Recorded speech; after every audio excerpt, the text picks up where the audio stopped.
It is said that a bad mind creates bad deeds, and a good mind leads to good deeds. But the truth is that good deeds create a good mind, and bad deeds create a bad mind. And this is precisely why we are all trapped in this world. We never recognize ourselves. We can only truly recognize ourselves when our karmic accounts are settled.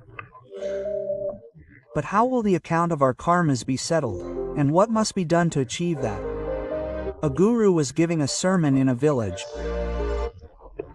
He spoke about karma and said that until the account of karma is settled, you will remain trapped here forever, suffering.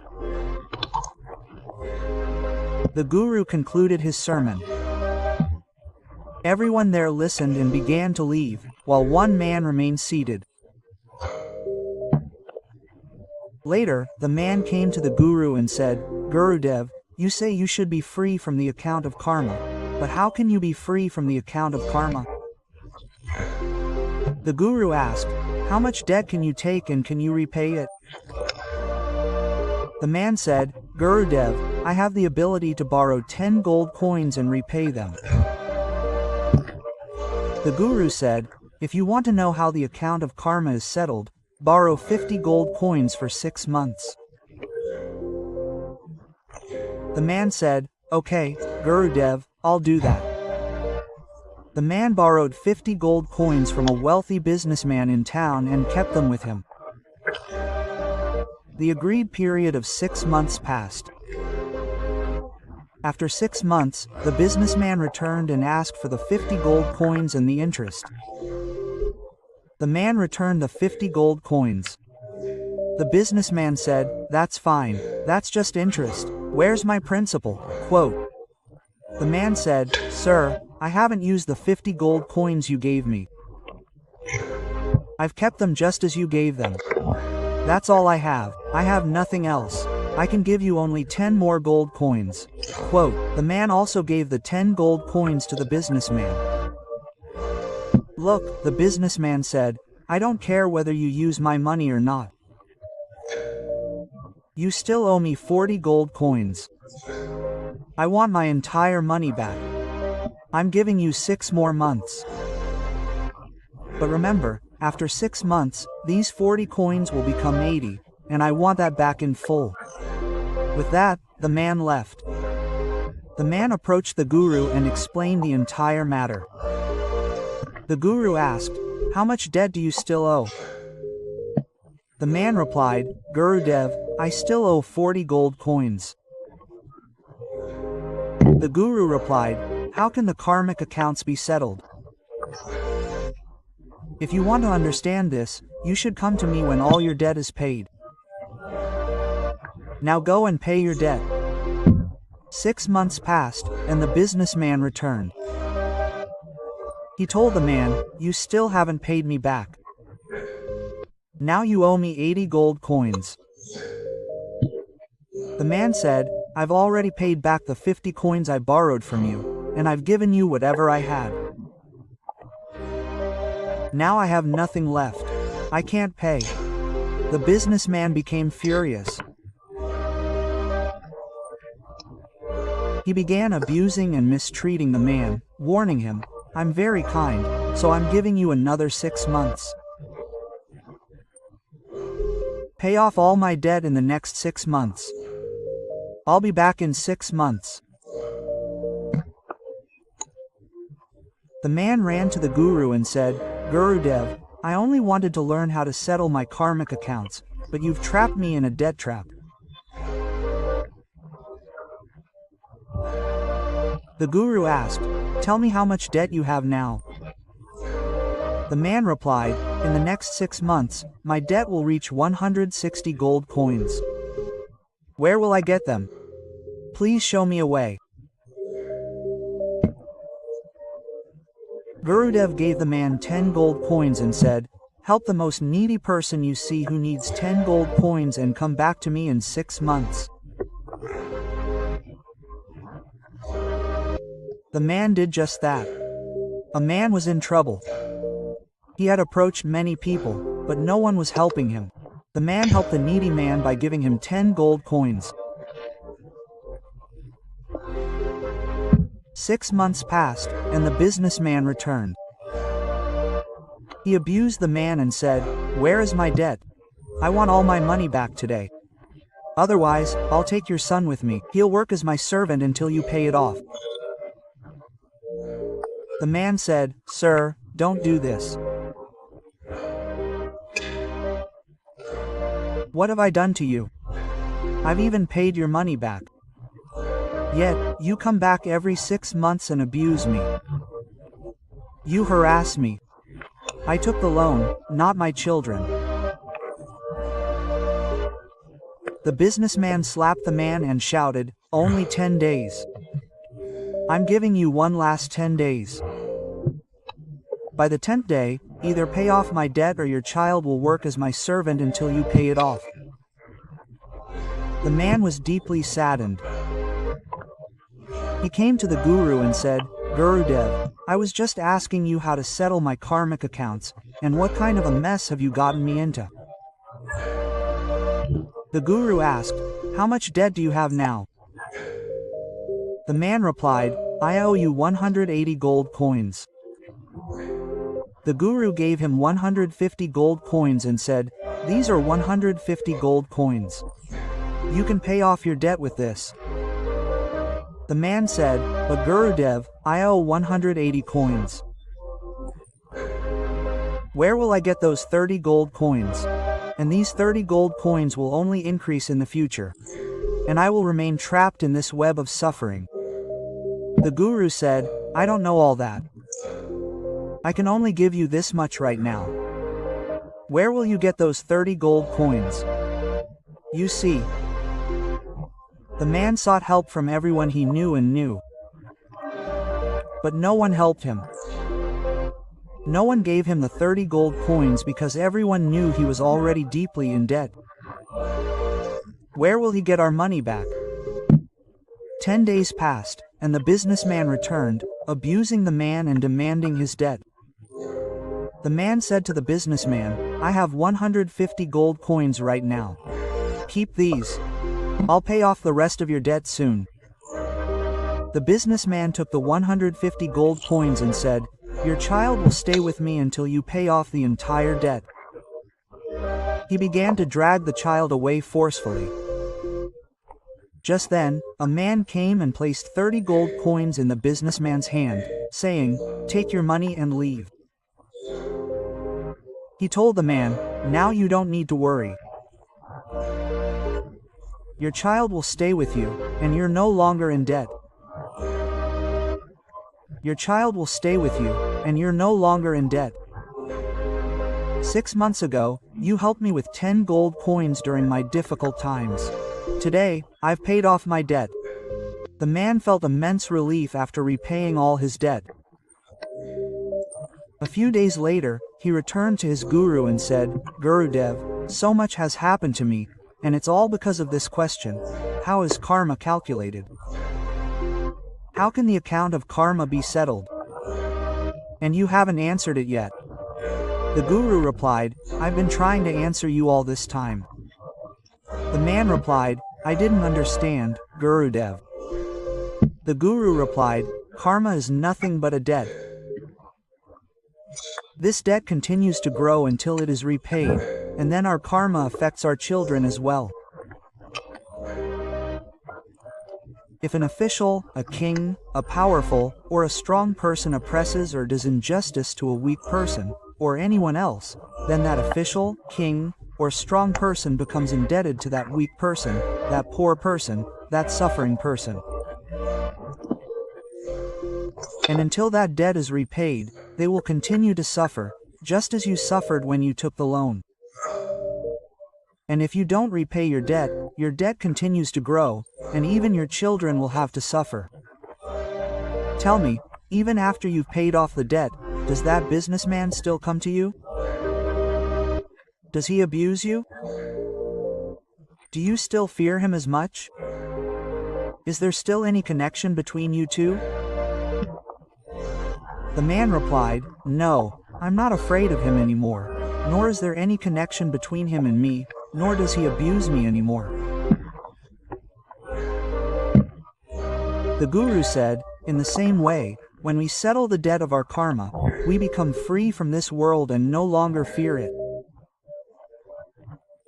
There is neither sorrow nor happiness. Any action creates two situations. Either we become indebted to someone, or someone becomes indebted to us. As long as this continues, the cycle of karma continues. If we want to settle the score, we shouldn't take out a new loan, but rather pay off the old one. What will happen if you borrow from that businessman again? The man replied, Gurudev, the same cycle will start again. I will be tied up in a relationship with him again. The Guru said, now you understand. Listen carefully. If we are to settle the accounts of our karma, we must face whatever happens to us in life with a calm mind and a peaceful intellect. Because only a calm mind and a peaceful intellect can free you from the debt of your karma. If you use a calm mind and a peaceful intellect, anger will arise within you, and anger always makes us act in such a way that we become indebted to others. Whereas peace frees us from our debt. Whenever sorrow comes in life, remain calm and resolve it. Understand that all this is happening to you because of some of your past karmas, and it will continue until it is resolved. This will only be resolved if you remain calm. If you cannot remain calm, the debt will continue to increase. And remember, the most important thing is that we must not take on new debt. We must not deceive anyone. We must not harass anyone. We must not get angry. We must not do anything that would make us indebted to anyone. Rather, we must repay our old debts and fulfill our responsibilities, and not be afraid. Accept the challenges. Solve them. Don't run away from them. The man said, Gurudev, you took a long time, but you explained very clearly how the account of karma can be settled. Now I will not take any loans and will repay the debt I owe.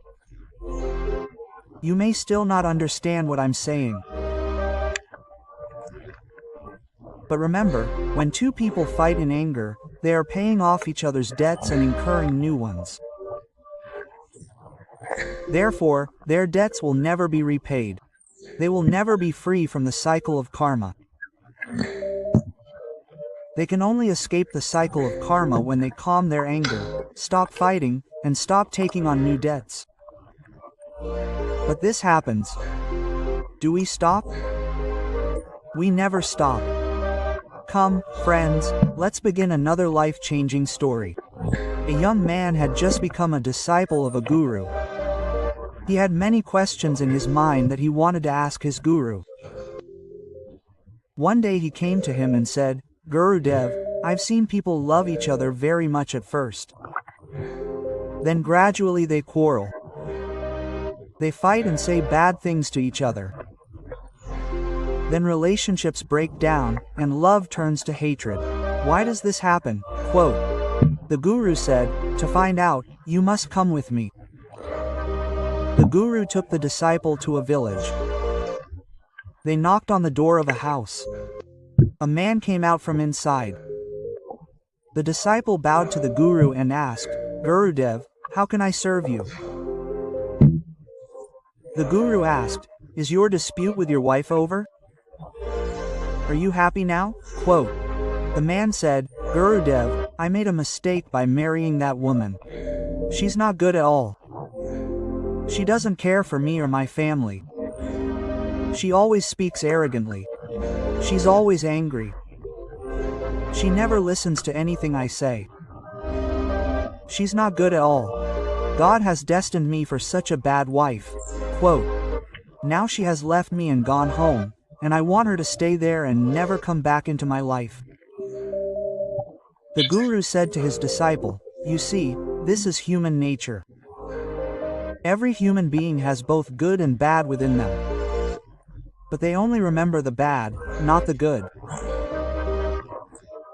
And when they are about to speak ill of someone, they see and speak only the bad from beginning to end. When they have only the bad in their mind, They hope that everything good will happen in that person's life. How can goodness blossom from evil? To bring goodness, to bring happiness and peace in life, we must see the good. But no one does this because doing so hurts the ego, and they don't want to fall from their ego. The man said, Gurudev, what are you saying? If someone is bad, they will see the bad in them. My wife is bad, so I will see the bad in her. She has never done anything that could make me happy. The Guru asked, did you do anything to make your wife happy? The man replied, Gurudev, she never gave me a chance to do anything for her. The Guru said, come on, forget all these bad things. Remember one good thing about your wife and tell me. The man said, once, my mother was very ill. She cared for her very well. She didn't even notice day or night. The Guru asked, can you remember any other good things besides this? The man said, yes, she always woke up on time and took great care of my parents and my food. Once, when I was very ill, she would stay up all night giving me medicine. She was very hardworking, and even when she had some problems, she wouldn't tell me. She was always trying to make me happy. As he said this, tears welled up in the man's eyes, and he said, Gurudev, what has happened to me? My wife has flaws, but she isn't bad. I couldn't see his goodness. The Guru said, when we see someone's badness, evil attracts evil, and it shows and sees everything as bad. Everything in your life starts going bad. But when you see someone's goodness, goodness attracts goodness, and everything starts going well for you. The man bowed to the Guru and left to take his wife. The Guru asked the disciple, do you understand why relationships break? Why does love turn into hatred? When there is hatred in the heart, love cannot exist, and where there is love, hatred cannot exist. What do we choose to keep in our hearts? It depends on us. The disciple said to the Guru, Gurudev, I understand your point very well. I have one more question. Will you answer it for me? The Guru said, of course you can ask. The disciple asked, Gurudev, what is the most difficult task in this world? The Guru said, the most difficult task in this world is to live in solitude. The disciple said, what's the difficulty in that? Anyone can live in solitude. The Guru smiled and said, if this is such an easy task, can you live in solitude for 30 days? You won't go anywhere for 30 days. You'll stay in a cave. You won't interact with anyone outside. You won't engage in any activity inside the cave. You'll just be quiet and alone. Can you do it? The disciple asked, but Gurudev, what will you achieve by doing this? What will you gain? The Guru said, you'll find out what you'll get. The question is, can you do such a simple task? The disciple agreed. The Guru led his disciple to a cave, arranged for his food and drink for 30 days, and said, the entrance to the cave is open. When you feel you can't do it, you can come out. The disciple went inside the cave. The first day, he spent his time very comfortably. On the second day, he began to feel strange. His mind kept wandering outside. He felt restless. He started pacing here and there, feeling nervous. Somehow, he made it through the second day. On the third day, he felt very restless. He wondered what he was doing. Who knows what might be going on outside, yet he was sitting here in the cave. He emerged from the cave on the third day and approached his Guru. Seeing his disciple, the Guru said, I was waiting for you. We had agreed to spend 30 days in solitude. You came out in just 3. Quote, the disciple replied, I don't know, Gurudev, but I was feeling very restless inside. I kept wanting to go outside. During these 3 days, I couldn't even achieve solitude. So many thoughts, emotions, and so much more were running through my mind. Something was forcibly pulling me outside. Quote, the guru replied, it was none other than your mind. The mind doesn't like solitude. It's always searching for something else. When it can't see anyone else, can't find anyone else, it becomes restless because its existence is dependent on others. Quote, without others, the mind loses its power and begins to lose control over you. That's why it wanted to take you out as quickly as possible, and you did. The disciple said, Gurudev, you are right. Living in solitude is the most difficult task in this world. Quote, the guru said, you didn't ask what the easiest task in this world is. The disciple said, Gurudev, I had this question in my mind, but I couldn't ask. The guru said, if the most difficult task in this world is living in solitude, then the easiest task in this world is also living in solitude. The disciple said, Gurudev, what are you saying? I don't understand anything. Quote, the guru said, solitude is our nature. We have become distant from our nature. In the web of our mind, we are always searching for someone else and lose our solitude. Solitude doesn't have to be cultivated, it is our nature. Quote, the disciple said, if solitude is our nature and it is so easy, then why did I come out of that cave in just 3 days?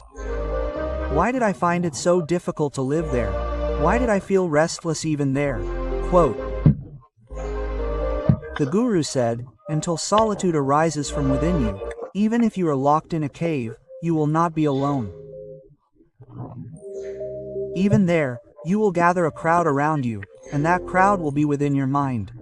Quote, the guru took his disciple to a river and asked, if this river were not dammed, how long would it take? Could you dam it today? Quote, the disciple replied, no, Gurudev, how can that happen in a day? It won't happen in 2, 3, or even 4 days. It will take a long time. Gradually, the dam will be built, every problem will be addressed and resolved, and gradually, over time, the dam will be ready. Quote, the guru said, you are right. In the same way, a dam is built on the river of the mind gradually. It is not done in 1, 2, 3, or 4 days, but gradually, over time. Quote, the disciple said, Gurudev, I understand what you are saying. I too will gradually prepare to dam my mind. Quote, the disciple focused on his meditation. Gradually, he began to stand up against his mind. He began making small resolutions. He fulfilled many, and many remained unfulfilled, broken. But each time, he grew stronger. His control over himself was becoming stronger. Gradually, his small resolutions began to grow into larger resolutions. Then one day, he made a resolution and went inside the cave. He did not come out of the cave for 30 days. When 30 days had passed, the guru became concerned about his disciple and went inside the cave. He saw his disciple sitting in one place, completely silent, in meditation. Upon seeing the guru, the disciple stood up, bowed to him, and said, Gurudev, you were right. Living in solitude is a very easy task. Solitude is our nature, our essence. There is nothing to be done for it. It is there, we just don't see it. Quote, the disciple came out of the cave with the guru. Now you may be wondering what the meaning of this story of solitude is. In reality, solitude is the thing that shows you the truth, that shows you peace. You're caught up in the smallest things in your life, so trivial that their presence or absence makes no difference. Yet, they hold immense significance in your life, and your life revolves around them. You wander aimlessly. No one is left in this world. No matter how great a person is, no matter how arrogantly they stand, everyone has been reduced to dust. Be it a king, a beggar, a powerful or a weak sage or a saint, no one has any pride left. These are the small things you fight so hard for today. What can you do? All these things take only a few moments for the body to turn to dust. And you fight as if you'll stay here forever. You have some time. It's precious. Use it. Learn something, know something. Live a little. Despite knowing everything, we know nothing. This is our paradox, our unconsciousness, and the way out of this is awakening, awareness, consciousness, and enlightenment. Friends, what did you learn from this story? Please share your thoughts and feelings in a comment. Who knows, your one comment might change someone's life. Thank you.